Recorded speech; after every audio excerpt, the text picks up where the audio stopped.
Hello, this is Mike Ryan with Tech Conversations, and right now I have the Asus Zenbook, and this is just a quick look. I'm going to do a little bit more in depth, having a conversation, of course. You're not here for just blatant specs, but I've seen a lot of videos on this. I've seen a lot of people talk about this particular device, and I think it is really interesting because there is a lot of commentary on how gorgeous it is, and it is, right? I mean, it's a unique design. You're getting two screens here. Okay, I'm trying to make sure you can see it all, and this could be done. You can kind of change the format, right?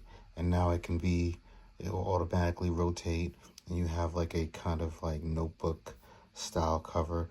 But herein lies like my first impressions with this is you notice kind of how long it took for the orientations here to change. And I want to just be right up front with you. I mean, if you're thinking to yourself, wow, this is a really niche looking device, it's amazing, there's got to be some, like, what's the catch here, what's the drawback? Well, you just had an example. It could be buggy, okay? It could be kind of laggy. Now listen, is it so laggy that like you can't use it? No. But is it smooth? No, it is not smooth, okay?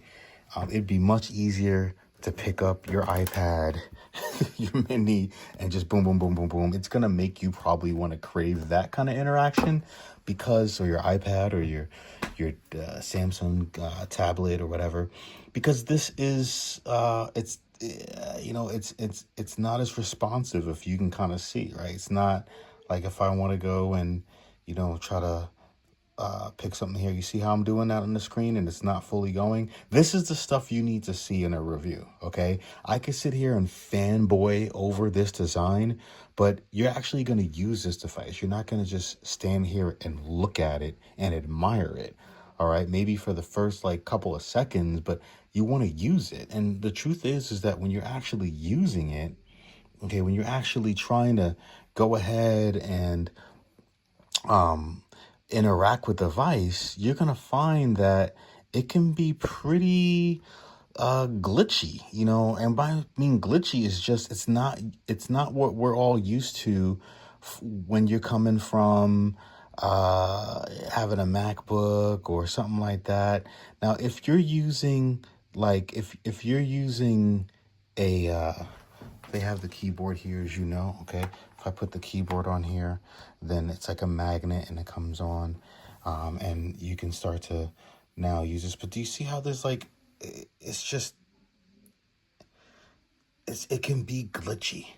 And it's so upsetting because this design here, this format is amazing. It is so useful. I wish a company like maybe Samsung, Apple won't be innovative enough to do it, would take this idea. I would pay like $3,000 for it. I'd pay $4,000 for it. Right now, this is about, like $1,200. It's not an expensive device at all, but you kind of can tell because of it doesn't seem like the touch response it's not consistent. It's not that it doesn't seem that way. It's just not consistent. So I could sit here and tell you about all the amazing ways it can be used, but the truth is that you're going to have to get past the fact that it can be a little glitchy. But if you can be okay with that, then you have a really solid device. But even as I use it right now, it is not always very smooth. Okay, it's just not. Yes, it has great features, but it's just we're too far along in technology to have buggy software. We're just way too far along in that, and I think that frustrates me. I'm a tech snob, right? I hit I hit something I wanted to respond right away, consistently, not sometimes.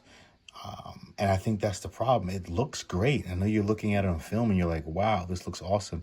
And it is. It's just that I wish that it would be more responsive. And I'll tell you what, I would take a non-touch screen that was just lag free with this setup than having this with a touchscreen, because you don't want that kind of experience now in 2024.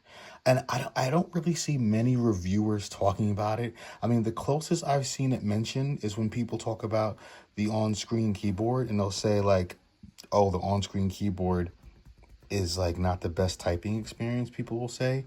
And I feel like, that is actually more responsive than some of the stuff I'll see here. But that's the extent to which I've seen somebody actually comment on the software. But it can be kind of buggy, guys. I mean, let's just keep it real.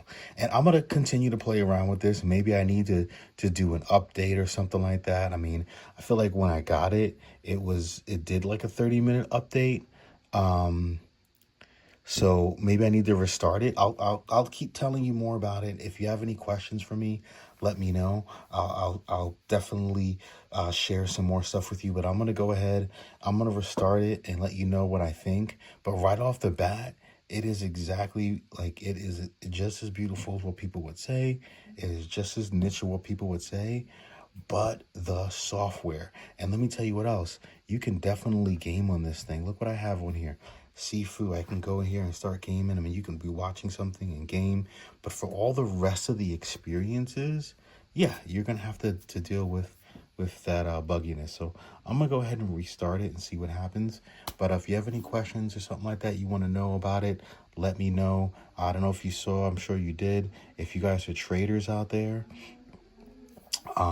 this phone definitely can this can definitely be of use to you, because as you can see, you can have your charts open up here. You can have multiple charts and be very productive from a trading standpoint for all my traders out there. I mean, it's just a great device. Like, I love this thing. I just want it to be just smooth. So let me know your thoughts. I will definitely upload some more stuff, but I want to hear what maybe you may want to see, and be able to give you something much more thorough than just all these crazy cutscenes and just reviewers fanboying over something, repeating stupid specs, but not showing you the experience real time of just lag. Like you just saw me hit a tab right there and nothing happened, right? You know what I mean? Like, okay, maybe I got to be more precise, but it's just, I just want to be, so that, like, okay, so it's kind of doing it now, but it's just feeling, it's just a little laggy. All right, take care. We'll talk later. Bye-bye.